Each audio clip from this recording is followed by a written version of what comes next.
ជំរាបសួរពុកម៉ែបងប្អូនមកមើលពីរបៀបធ្វើសៀកសាច់ជ្រូកយើងមានបេកីងសូដាយើងមានអំបិលយើងមានម្សៅស៊ុបមាន់យើងមានម្រេចខ្មៅកិន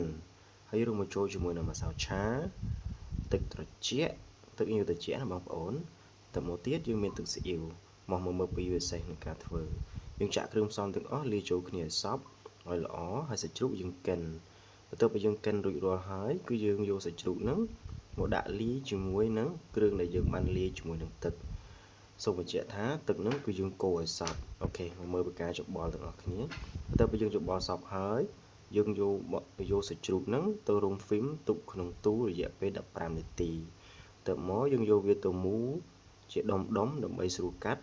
ហើយយើងទុកវា45នាទីបន្តទៀតបន្ទាប់ពីនោះហើយយើងក៏យកវាទៅចំហុយណាបងប្អូនចំហុយក៏បានស្ងោរក៏បានអរគុណច្រើនបាយបាយ